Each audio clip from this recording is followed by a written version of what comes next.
Alagad, pumalaot, nakaranas ng bagyo, natutulog, hanggang sa ginising at inutusan ng hangin, inutusan din ng dagat. Nakita lahat ito ng kanyang mga alagad.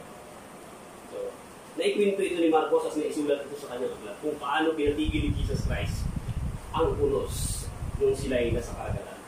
Ngayon, unang bagay na naisip natin sa atin ng Panginoon, bilang mga lingkod niya, bilang mga taong kumikilala sa Kanya, tandaan po natin na hindi po tayo exempted sa mga problema kahit nakasakasama pa natin ng Diyos kung naglilingkod tayo sa Diyos.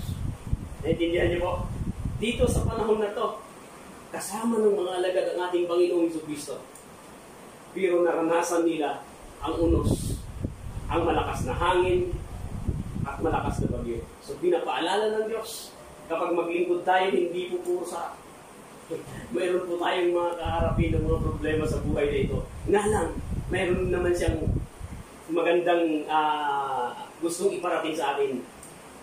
Kasama niyo ako at alam ko yung nangyayari sa inyo. Yun po, yun yung maganda. Kasama natin ang Diyos sa anumang unos sa buhay natin na ating kinakaharap sa daigdig na ito. Yun yung maganda. Una, tandaan natin, hindi tayo exempted. Maging yung mga alagad, maging yung mga kumikilala kay Kristo, o sino mang taong kumikilala sa Diyos, hindi po exempted na makaranas ng mga problema sa buhay na ito. Amen? Yan yung kagandahan. Tandaan po natin yan. Kahit hindi tayo exempted, ang maganda, kasama mo yung Diyos. Kahit may bagyo, kahit may problema, hindi ka dapat lumamba dahil kasama mo siya. Pangalawa, nais din iparating sa atin ng Panginoong Jesucristo na sino mang kikilala sa Kanya, sino mang susunod sa Kanya, sino mang maglilingkod sa Kanya, nandoon yung pahintulot o payagan na mauga ka. Kumbaga sa mayanig ba? Yung bangga, di ba, gumagano niya, magkakamashake ka ba? Okay. Hindi niya yan, kumbaga hindi ka rin exempted doon, kaya pinahintulutan din niya ng Diyos na ma-shake ka sa iyong mga karanasan.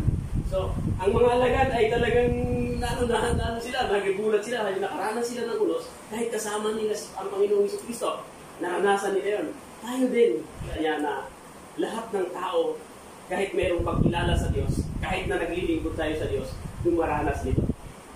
Ang gusto lang ng Panginoon, sa panahong dumaranas ka na inuuga ka, lalo kang kumapit sa Kanya. Yun yung gusto ng Panginoon. Sa panahon na inuuga ka, sa panahon na naranasan mo yung mga problema, lalo kang lumuhod, kumapit, at sabihin, Lord, hindi ko kaya kung wala ka. Yun yung gusto niya. Yun yung pangalawa. At pangatlo, gusto iparating sa atin ng Panginoon. Sa panahon na mayroon kang problema, mga bagyo na naranasan sa buhay, gusto niyang makita kung saan tayo tatakbo. Gusto niya makita kung saan tayo lalapit. Gusto niya makita kung saan ka makakapit sa panahon na may unos ka sa buhay na ito. Yun yung gustong iparating na. Una, tandaan natin hindi ka exempted. Pangalawa, kung ugain ka man, kumapit ka sa Diyos. Pangatlo, kung maranasan mo ito, gusto ng Diyos. At gustong makita ng Diyos saan ka tatakbo.